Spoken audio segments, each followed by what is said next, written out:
बिस्मिल्लाहिर्रहमानिर्रहीम अस्सलामु अलैकुम वरहमतुल्लाहि वबरकातुहू। नाज़रीन मोहतरम, आप देख रहे हैं आज तक न्यूज़ और मैं हूँ समी। इससे पहले आप इस कहानी की 199 किस्सा सुन चुके हैं और अब 200 किस्से मुलाहिज़ा फरमाएं। तुम्हें शायद अंदाजा नहीं लड़के कि तुम किस किस्म का बयान दे रहे हो, किंग ने दुरुस्त लहजे में कहा। किंग की आंखों में धूल झोंकने की सजा मौत है। तुम जरा अपनी उम्र तो देखो और अपने बयान पर गौर करो। तुम भला उन मुनज़्ज़म लोगों से क्या मुकाबला करोगे? राइफलें उनसे छीन ली। उसका अंदाज तमस्खराना था। और ये लड़की, इसने भी उन लोगों का मुकाबला किया था। हाँ, इसने भी उनका मुकाबला किया था। 3 अफराद को इसने ठिकाने लगाया और 5 मेरे हाथों लुकमा अजल बने। गोया इस मुकाबले में उनके 8 अफराद मारे गए। 9वें आदमी के बारे में मैं यकीन से कुछ नहीं कह सकता, इसलिए कि वो मेरे हाथों बुरी तरह पिटा था। मालूम नहीं कि वो जिंदा बचा होगा या वो भी मर चुका होगा। किंग इटलस ने मुझे सर से पैरों तक घूरा। तुम अब भी अपने बयान पर अड़े हुए हो, उसने सर्द लहजे में कहा। मालूम होता है तुम्हें मेरी बात समझ नहीं आई। याद रखो, तुम्हें हकीकत उगलना पड़ेगी, वरना तुम पर ऐसा तशद्दुद किया जाएगा जिसके बारे में तुम सोच भी नहीं सकते। मैंने जो कुछ कहा है उसका एक एक लफ्ज हकीकत पर मबनी है। मेरा ख्याल है उन लोगों की लाशें अब भी वहीं मौजूद होंगी। चलकर देख क्यों नहीं लेते? किंग मुझे घूरने लगा। कुछ देर घूरते रहने के बाद बोला, फर्ज करो वहाँ लाशें मिल गई तो तुम ये कैसे साबित करोगे कि उनकी मौत के जिम्मेदार तुम ही हो? क्या लाशें मिलने से मेरे बयान की तस्दीक नहीं हो जाएगी? उसके बाद भी अगर तुम मेरी बात पर यकीन करने के लिए तैयार ना हुए तो मेरे बयान को गलत साबित करना तुम्हारा काम होगा। क्या मतलब? किंग किसी सांप की तरह फुंकारा। पूरे कैंप में से कोई तुम्हें ऐसा शख्स फराहम करना होगा जो उन लोगों को हलाक करने का दावेदार हो। किंग इटलस गुर्राया। अगर तुमने किंग के दुश्मनों से मुकाबला किया है तो किंग तुम्हें सर आंखों पर बिठाएगा, और अगर तुम्हारी बात गलत हुई तो उसे जुमला अधूरा ही छोड़ दिया और अपने आदमियों को चलने का हुक्म दिया।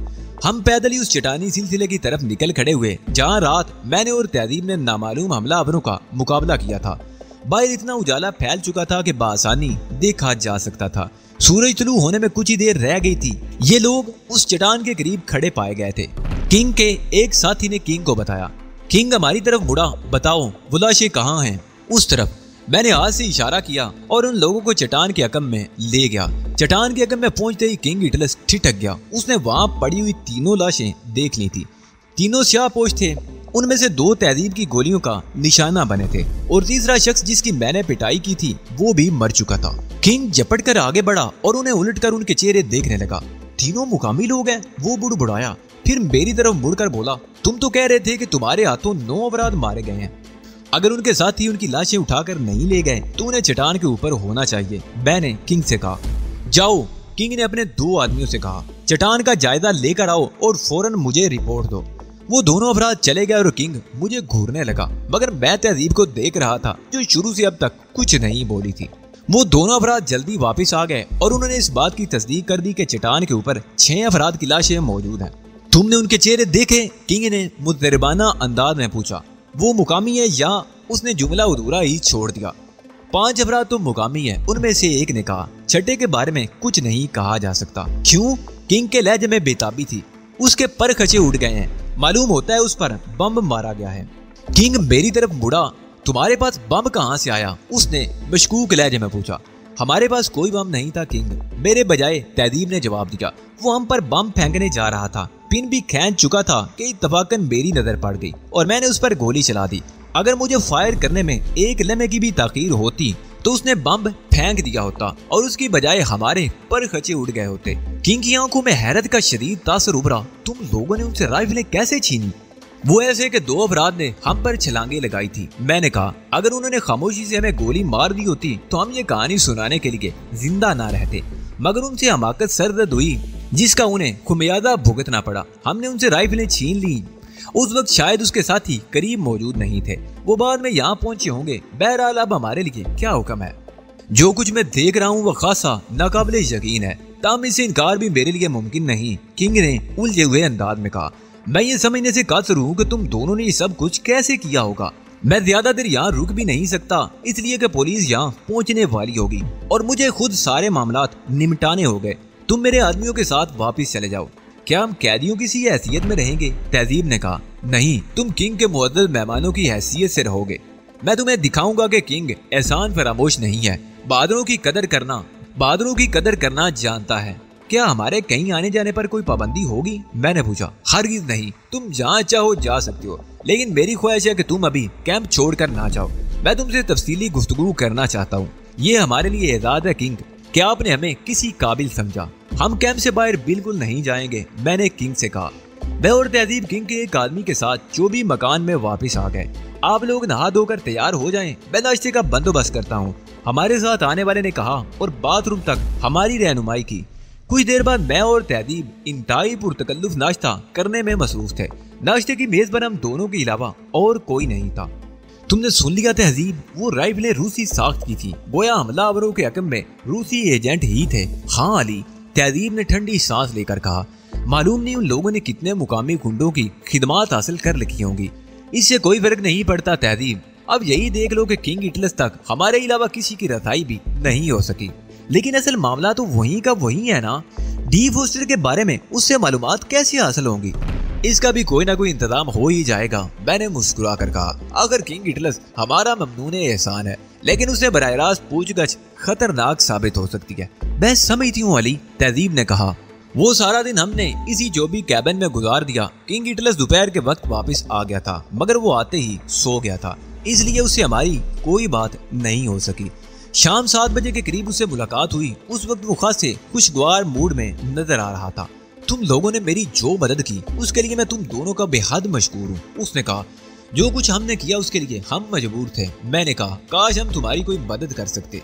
मुझे अब भी यकीन नहीं आता कि तुम दोनों ने इतना बड़ा कारनामा सरअंजाम कैसे दिया होगा। तुम दोनों ही नो उम्र और न तजर्बेकार हो, जबकि तुम्हारे मुकाबले में जो लोग थे वो न सिर्फ इंतहाई तजर्बेकार और मशाक लोग थे, बल्कि वो मुसल्ला भी थे, और तुम दोनों के पास तो शायद कोई हथियार भी नहीं था। लड़ाई में सबसे ज्यादा अहमियत हौसले की होती है मिस्टर किंग, मैंने कहा, और मैं ये बात कभी नहीं मान सकता कि जो शख्स जारहियत का मुर्तकिब रहा हो वो हौसलामंद भी हो सकता है। किंग ने हैरत से मुझे देखा। बहरहाल पिछली रात अगर तुम लोग हमलावरों से मुकाबला ना करते तो वो कभी फरार ना होते और शायद हमारा पूरा कैंप तबाह करके ही दम लेते। ये महज इत्तफाक था मिस्टर किंग कि हमारे यहाँ पहुँचने के चंद ही घंटे बाद कैंप पर हमला हो गया, और मजीद इत्तफाक ये कि कुछ हमलावर हमसे भी आ टकराए। मुझे तो तुम दोनों ही लड़ाई बड़ाई के फन में ताक मालूम होती हो। मालूम नहीं कि तुम कौन लोग हो, क्या अपना तारुफ नहीं कराओगे? जवाब में हमने उसे वो गढ़ी हुई कहानी सुना दी जो हमने उसे सुनाने के लिए ही घड़ी थी। जिस शख्स का हवाला हमने अपने बाप के दौर पर दिया था उसका नाम सुनकर किंग उछल पड़ा। ओह माय गॉड, क्या तुम्हारे बाप ने तुम्हें किंग इटलस के बारे में कुछ नहीं बताया? उसने कहा। नहीं मिस्टर किंग, हमें अफसोस है कि हमने उनके मुंह से आपका कभी नाम नहीं सुना। वो मेरा बहुत अजीज दोस्त था, किंग ने बर्राई हुई आवाज में कहा। बड़ी सलाहियतों का मालिक था। हम दोनों तवील अरसे तक पार्टनरशिप में काम करते रहे, फिर बाद इख्तलाफात की बिना पर हम में अलहदगी हो गई थी, और मैं कभी सोच भी नहीं सकता था कि उसकी औलाद से कभी मेरी मुलाकात होगी, और वो भी ऐसे हालात में।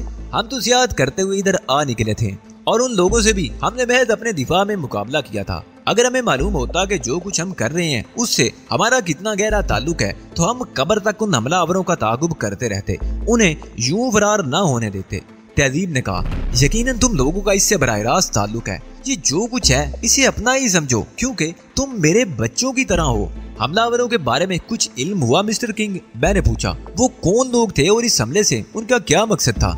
कुछ बदमाश किस्म के लोग थे जो इस कैंप को तबाह कर देना चाहते थे, बस पेशावराना रकाबत समझ लो, किंग ने जवाब दिया। उसके चेहरे से साफ जाहिर हो रहा था कि वो हकीकत छुपाने की कोशिश कर रहा है। तहजीब ने उसकी तरफ देखा तो उसने नजरें चुरा ली। गोया आप उन लोगों से वाकिफ हैं, तहजीब ने चुपते हुए लहजे में कहा। हमें उनके बारे में बताइए। अपने अंकल के दुश्मनों का सफाया करके हमें बहुत खुशी होगी। ओ नहीं, उन लोगों से तो मैं अपने तौर पर ही निमट लूंगा। तुम लोगों का इस मामले में पढ़ना मुनासिब नहीं है, किंग ने बुखला कर कहा। ठीक है अंकल, तहजीब ने मायूसाना अंदाज में कहा। अगर आपकी यही मर्जी है तो यूं ही सही, लेकिन आपके किसी काम आकर हमें बेहद खुशी होगी। तहजीब के जवाब से किंग इटलस के चेहरे पर इत्मीनान बिखर गया। तुम लोगों ने ये तो बताया ही नहीं कि तुम्हारा जरिया माश क्या है। बाप की छोड़ी हुई दौलत पर ऐश कर रहे हो या खुद भी कुछ करते हो? मैं धीरे से हंस पड़ा। हमारे बाप ने हमारे लिए कुछ नहीं छोड़ा था, लेकिन हमें किसी चीज की कमी नहीं, बल्कि हमारे पास बहुत कुछ है। लेकिन तुमने ये नहीं बताया कि तुम्हारा जरिया माश क्या है, किंग ने पूछा। दरअसल हम आजाद किस्म के लोग हैं, मैंने कदरे हिचकिचाते हुए कहा। किसी एक पेशे से मुस्तकिल वाबस्ता होना हमारे लिए खासा मुश्किल है, इसलिए जब भी हमें जरूरत होती है हम हर वो तरीका इख्तियार कर लेते हैं जिसमें मेहनत कम हो और दौलत ज्यादा हासिल हो जाए। मैं समझ गया, किंग ने मैंने खेज लहजे में कहा, तुम दोनों को अपने बाप की सलाहियतें विरसे में मिली हैं और तुम कहते हो उसने तुम्हारे लिए कुछ नहीं छोड़ा। मैं जीपते हुए अंदाज में हंस पड़ा। आप जहाँ दीदा आदमी हैं अंकल, आपसे कुछ छुपाना हमारे लिए मुमकिन भी नहीं है। किंग ने बुलंद आवाज में क्या काल लगाया, तुम्हें फिक्र करने की जरूरत नहीं है। उसने कहा, अब तुम्हें इधर उधर भटकने की जरूरत भी नहीं पड़ेगी। तुम्हारा अंकल तुम लोगों की सलाहियतों को न सिर्फ जला बख्शेगा बल्कि तुम लोगों को दौलत के उसूल के लिए ऐसे ऐसे गुर बताएगा कि तुम खुद भी हैरान रह जाओगे। अंदाजन कितनी दौलत मिल जाएगी अंकल? मैंने यूं पूछा जैसे उसूल दौलत की नवीद सुनकर फूला ना समा रहा हूँ। इतनी दौलत जिसका तुम तसव्वुर भी नहीं कर सकते, किंग ने कहा और एक बार फिर हंस पड़ा। कैंप की क्या सूरत हाल है अंकल? दबदन तहजीब ने पूछा। पुलिस आकर जा चुकी है। उन लोगों की लाशें पुलिस ने अपनी तहवील में ले ली हैं जो तुम्हारे हाथों हलाक हुए थे। बकिया तफसीलात मैं तुम्हें फिर बताऊंगा। कैंप में जो अफरा तफरी फैली है उस पर पूरी तरह काबू पाने के लिए अभी कुछ वक्त मजीद दरकार है। तुम लोग घूमना फिरना चाहो तो घूम फिर सकते हो, लेकिन यहाँ से वापस मत जाना। अब तुम यहाँ मेहमान नहीं बल्कि अब तुम मेरी टीम के अरकान की हैसियत रखते हो। मैं अब जाऊंगा, शायद सारी रात मुझे कैंप में ही गुजारना पड़े। मैं बेचैनी से आपका इंतजार करूंगा अंकल, मैंने कहा और किंग हिटलर संस्था हुआ वहाँ से चला गया। मुझे यूं महसूस हो रहा है जैसे हमारा काम बन जाएगा, तहजीब ने मुझसे कहा। मेरा भी यही ख्याल है। वो हमसे डिफोस्टर के सिलसिले में कोई काम लेना चाहता है, लेकिन मुझे हैरत इस बात पर है कि ये शख्स इतना बड़ा गिरोह चला रहा है, इसके वसाइल भी कम मालूम नहीं होते, फिर ये अभी तक डिफोस्टर वाला मामला क्यों नहीं तय करा सका। मैं खुद भी इस बात पर गौर करता रहा हूँ, लेकिन इसकी कोई जाहिर वजह समझ में नहीं आई कि इस मामले में इतनी ताखीर क्यों की गई। ये तो बहुत तेजी से तय होने वाला मामला था। डिफोस्टर की तलाश का काम जल्द से जल्द मुकम्मल हो जाना चाहिए, तहजीब ने तशवीश ज़दा लहजे में कहा। इस काम में पहले ही बहुत वक्त सर्फ हो चुका है। लाएअमल तय करना चीफ का काम है। हम जैसे मातहत तो सिर्फ हुक्म के गुलाम होते हैं। मैं तो जबरदस्ती इंचार्ज बन बैठी हूँ। तहजीब मुस्कुराई, और तुम्हें भी जबरदस्ती ही मेरी ये हैसियत कबूल करना पड़ी है। बात इस हद तक दुरुस्त है कि तुम जबरदस्ती इंचार्ज बन बैठी हो, और ये गलत है कि मैंने मजबूरन तुम्हारी मातहती में काम करना कबूल किया है। ओहो, ये तो मेरे लिए इंकिशाफ है, तहजीब दिलचस्पी से बोली। मैं तो यही समझ रही थी कि मैं इंचार्ज बन गई और तुमने बस इसे कबूल कर लिया। ग्रीन बोल के तुम्हारे साबका तजुर्बात की रोशनी में मैंने ये महसूस किया कि तुम इस जिम्मेदारी से ओहदा बरा होने की सलाहियत रखती हो। इसके अलावा अली ग्रुप कायम करके तुम पहले ही साबित कर चुकी थी कि अभी तुम्हारी सलाहियतें जंग आलूद नहीं हुई हैं।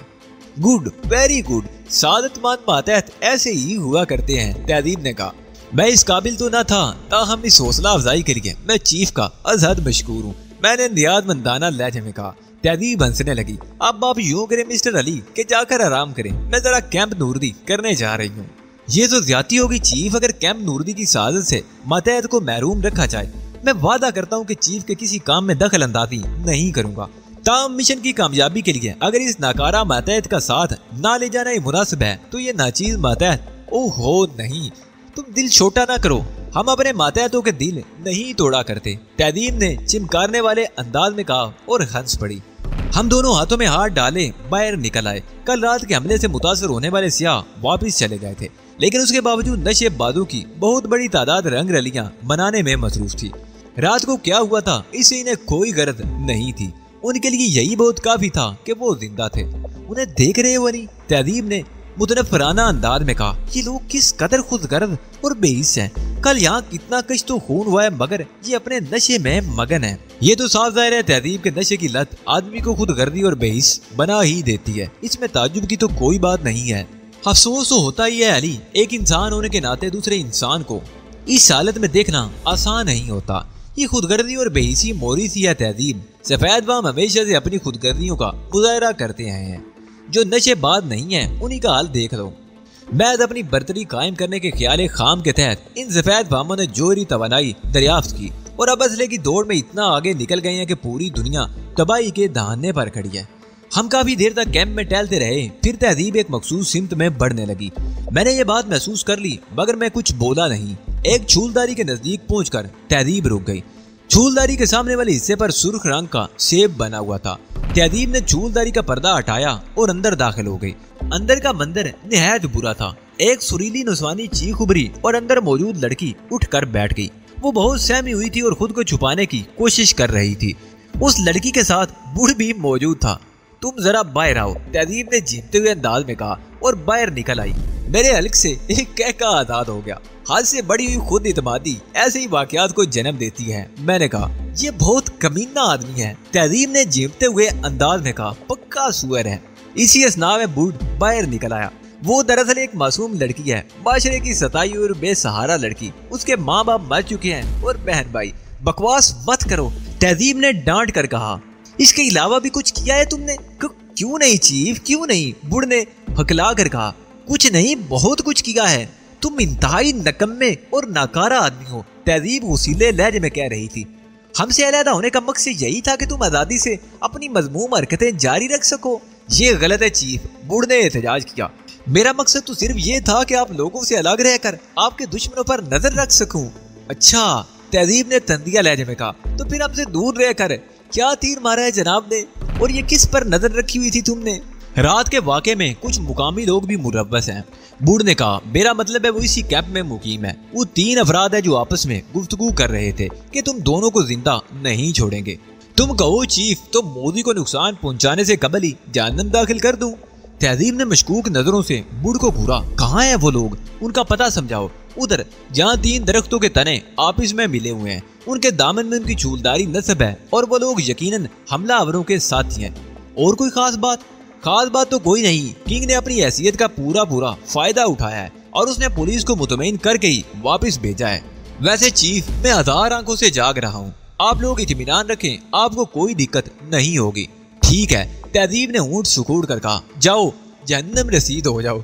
बूढ़ ने मुदमाना अंदाज में सर खम किया और पलटकर उसी तरह छूलदारी में अंदर वापस चला गया, जैसे तहजीब के हुक्म पर हर्फ बहर्फ अमल करना चाहता हो। मैं तहजीब के साथ हंसता हुआ आगे बढ़ गया।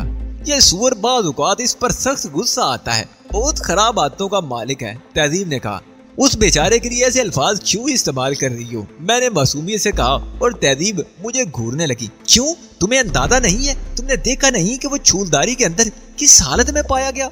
नहीं, मुझे तो नहीं मालूम, मैंने मासूमियत से कहा। दरअसल मैं छूलदारी के अंदर निगाह डाल ही नहीं सका। शरारत मत करो अली, वो तहजीब ने कहा और जीमते हुए अंदाज में हंस पड़ी। फिर वो दफातन संजीदा होकर बोली, क्या ख्याल है? जिन लोगों की निशानदेही बूढ़ ने की है, लगे या तो उन्हें भी देखते चलें। मेरे ख्याल में अभी ये मुनासिब नहीं होगा। पहले ये मालूम हो जाए कि किंग हमसे क्या काम लेना चाहता है, उसके बाद ही इस मामले को देखेंगे। उस रात कोई खास वाकया नहीं हुआ। पूरी रात सुकून से गुजर गई। सुबह नाश्ते के बाद तहजीब ने बाहर जाने की ख्वाहिश का इजहार किया। क्या इरादे हैं? मैंने उससे पूछा। मुझे नहीं मालूम अली कि मैं क्या करूंगी, लेकिन अब कुछ ना कुछ तो होना ही चाहिए। हम ज्यादा देर इंतजार नहीं कर सकते। बात तो तुम ठीक ही कह रही हो, मैंने कहा, लेकिन क्या तुम अकेली जाओगी? हाँ अली, तुम साथ होते तो मेरे एतमाद में फर्क पड़ता है। तहजीब ने कहा, ठीक है। मैंने तवील सांस ली। जैसे तुम्हारी मर्जी, वैसे भी इस मिशन की इंचार्ज तुम हो। तहजीब चली गई और मैं किंग इटलस के कैबिन में अकेला रह गया। किंग इटलस के आदमियों का रवैया हमारे साथ मोदबाना था, लेकिन मुझे हैरत इस बात पर थी कि अभी तक टोनी कहीं दिखाई नहीं दिया था, जबकि वो किंग इटलस का दस्ते रास तस्वुर किया जाता था। उसकी गैर मौजूदगी में मैंने ये नतीजा अखज़ किया कि वो कैंप के मामलात देख रहा होगा। मैं उससे बदला लेने के लिए सख्त बेचैन था, लेकिन उसके लिए उसका सामने आना जरूरी था। अब तो मेरी राह में कोई मसलियत भी हायल नहीं थी, बल्कि उसकी पिटाई करके मैं अब अपने मिशन के लिए मुसीद नताइज हासिल कर सकता था। तहजीब को गए हुए देर हो चुकी थी। मुझे नहीं मालूम था कि वो कहाँ गई है और कब तक वापस आएगी। मैं तहजीब की हिकमत अमली का दिल से कायल हो चुका था। अगर उसने मुझ पर और खुद पर किंग इटलस के एक पुराने करीबी दोस्त के बच्चों का मेकअप ना किया होता, तो हम कभी किंग इटलस की हमदर्दियां इस हद तक हासिल नहीं कर सकते थे, जिसके नतीजे में हम भी दूसरों की तरह टामक टोइयां मारते रह जाते। जबकि अब सूरत हाल ये थी कि किंग हमारा गर्विदा हो चुका था और मुझे यकीन था कि उसके जरिए डी फोस्टर तक पहुंचना अब ज्यादा मुश्किल नहीं रह गया था। मुझे बखूबी अंदाजा था कि चूंकि किंग इटलस और डी फोस्टर दोनों का ताल्लुक एक ही खानदान यानी शिमरक खानदान से है, ज्यादा डी फोस्टर के लिए किंग इटलस सारा दड़ की बादी लगा देने से भी गुरेज नहीं करेगा। मालूम नहीं कितनी देर तक मैं ख्यालों में खोया रहा। फिर मैं उस वक्त चौंका जब किंग इटलस का एक आदमी मेरे पास आया। किंग को आपसे कोई खास बात करनी है और वो आपसे मशरिकी पहाड़ियों में मिलना चाहता है। उसने मुझे किंग इटलस का पैगाम देते हुए कहा, मैडम कहाँ है? वो तो एक काम से बाहर गई हुई हैं, क्या किंग ने उन्हें भी बुलाया है? मैंने पूछा। किंग ने कहा था कि दोनों में से जो भी मौजूद हो उसे किंग के पास भेज दिया जाए। ठीक है, मैंने कहा, लेकिन मैं वहां तक कैसे पहुंचूंगा? क्या तुम भी मेरे साथ चलोगे? नहीं, ये सफर आपको अकेले ही करना होगा और आपको पैदल ही जाना होगा। बशरी की पहाड़ियां यहाँ से कोई 1 मील के फासले पर हैं। वो तो मुझे मालूम है, लेकिन बशरी की पहाड़ियां कोई छोटी मोटी जगह तो है नहीं। मैं किंग को वहां ढूंढूंगा कैसे? ये आपका काम नहीं, आप तो बस बशरी की पहाड़ियों तक पहुंच जाएं, किंग आपको खुद ही तलाश कर लेगा। ठीक है, मैं चला जाता हूँ। मैंने कहा और इमारत से बाहर निकल आया। मामला खासा पुरअसरार था, लेकिन खतरे की कोई बात मालूम नहीं होती थी। मुझे तो पहले ही अंदाजा था कि डी फोस्टर के सिलसिले में वो मुझसे और तहजीब से कोई काम लेना चाहता है। जाहिर है ये मामला राजदारी का मुतकादी था और किंग इटलस राजदारी बरतने का आदी मालूम होता था। अगर ऐसा ना होता तो वो कई ममालिक के खतरनाक एजेंटों से इतने अरसे तक डी फोस्टर को पोशीदा नहीं रख सकता था। बशरी की पहाड़ियों की सिमत पैदल चलते हुए मुझे तहजीब का ख्याल आया और मुझे हंसी आ गई। खुदा जाने वो कहाँ और किस चक्कर में होगी। कामयाबी तो खुद मेरी सिमत चलकर आ गई थी, और वो भी इस तरह के मेरे पास तहजीब को इतला देने का वक्त तक नहीं था। कैंप के आखिरी सिरे तक पहुंचने के बाद मैं उस चट्टानी रास्ते पर हो लिया जो आगे जाकर बशर की पहाड़ियों से मिल जाती। बशर की पहाड़ियों तक पहुंचने का यही करीब तरीन रास्ता था। मैं ये मालूम करने के लिए खासा बेचैन था कि किंग ने मुझे क्या बात करने के लिए बुलवाया है। गालिब इम्कान तो यही था कि उसने मुझे डी फोस्टर के सिलसिले में ही बुलवाया होगा, लेकिन अगर कोई और मामला हो तो इससे आगे मैं कुछ भी ना सोच सका, इसलिए कि उसी वक्त मेरे सामने वाली चट्टान से बहुत से संगरेजे उड़कर फिजा में बिखर गए थे। उस चट्टान से एक गोली टकराई थी जिसे तकरीबन किसी साइलेंसर लगी हुई राइफल से फायर किया गया था। मैं बड़ी तेजी से जमीन पर बैठ गया। एक लम्हे के 1000वें हिस्से में मेरे ज़हन में यही ख्याल आया कि मुझे उन लोगों ने घेर लिया है जिनकी निशानदेही बुढ़ ने की थी। कसूरवार में खुद था, क्योंकि मैं अपने ख्यालों में कुछ इस तरह डूब गया था कि ताकुब का ख्याल ही ना रख सका, और अब इस वीराने में उन मुसल्ला लोगों ने मुझे घेर लिया था।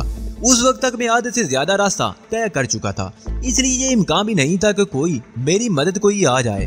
अभी मैं सोच ही रहा था कि क्या करूं कि एक बार फिर सनसनाहट की आवाज के साथ कई गोलियां मेरे सर पर से गुजरी, और इस बार भी सामने वाली चट्टान से बहुत से संगरेजे उड़ते हुए दिखाई दिए।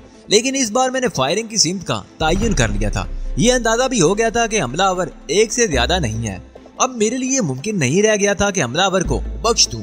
एक आदमी से तो बासानी निपटा जा सकता था। मैंने तेजी से अपनी जगह छोड़ दी और मुख्तलिफ चट्टानों की आड़ लेता हुआ बिलाकर उस बड़ी सी चट्टान के पीछे पहुंच गया जिसके अकब से हमलावर ने फायरिंग की थी। उसके हाथ में जदीद साज की एक लंबी सी राइफल दबी हुई थी और वो बेचैनी से सामने की सिमत नजरें दौड़ा रहा था। मैं दबे कदमों उसकी तरफ बढ़ रहा था, मगर उसे अपने अकब में मेरी मौजूदगी का एहसास हो गया।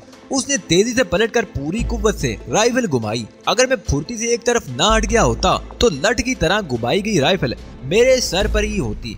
उसके साथ ही मैंने उसे पहचान लिया। वो टोनी था।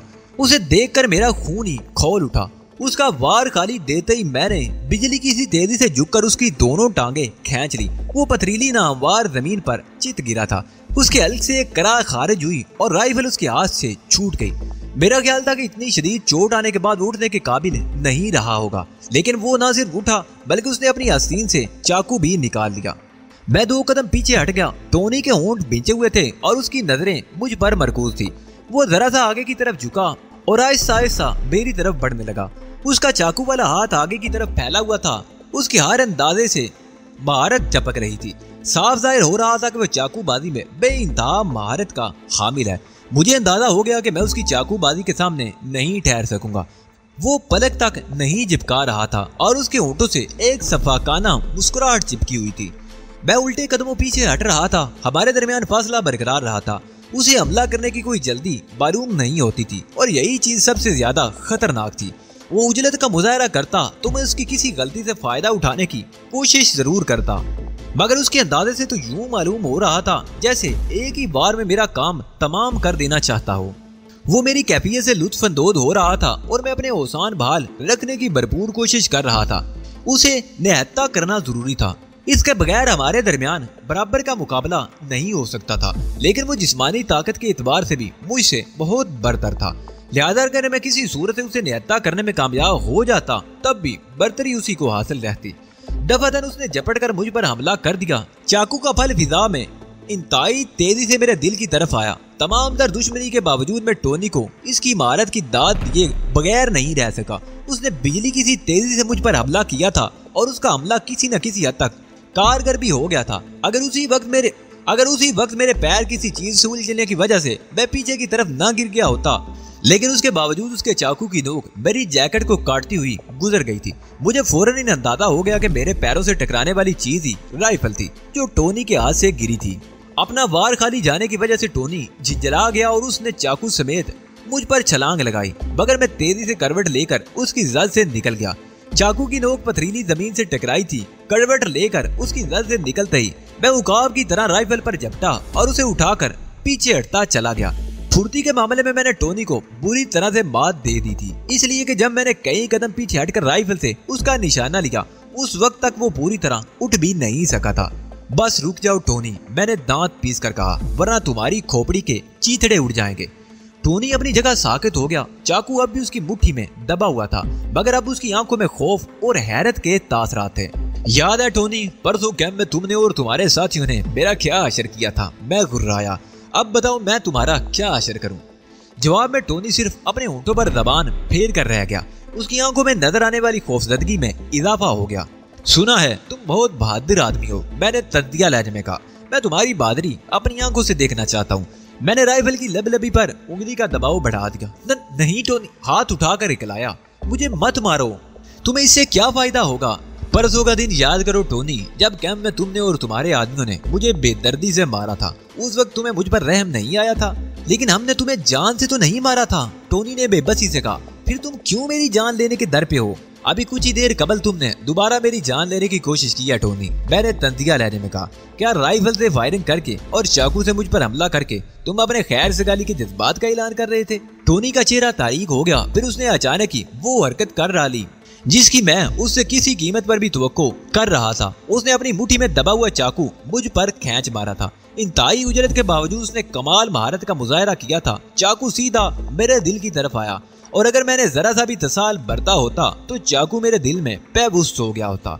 चूंकि मैं उससे इस हरकत की तवक्को कर रहा था, इसलिए उसकी इस वार से बचना मेरे लिए ज्यादा मुश्किल साबित नहीं हुआ।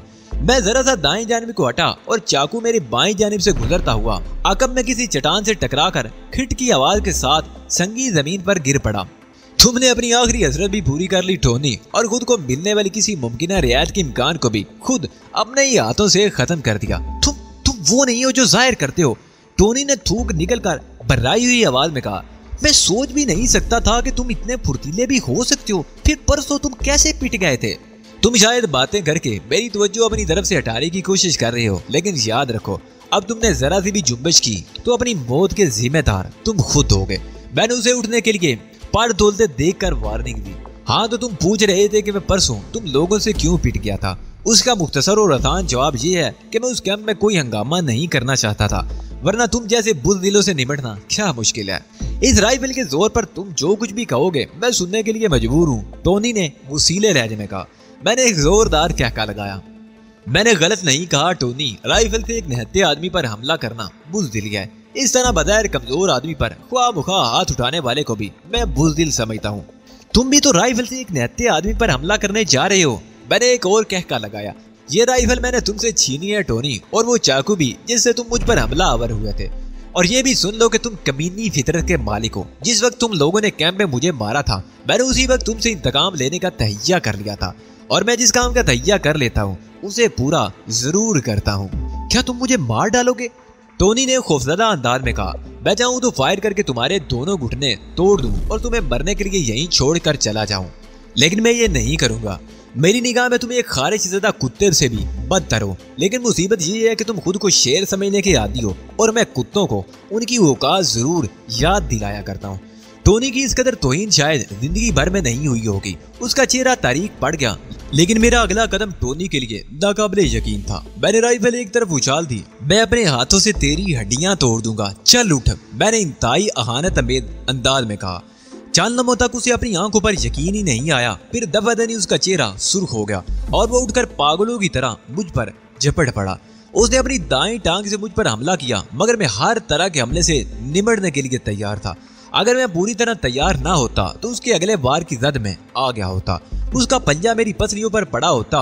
मैं सिर्फ कमांडो के इस वार से बखूबी वाकिफ था, बल्कि इस दाव का भी तोड़ निहायत अच्छी तरह जानता था। मैंने दोनों हाथों की हथेलियां उसके पंजे पर मारी और उसके साथ ही पलटकर अपने पाँव की एड़ी उसके जबड़े पर रसीद कर दी।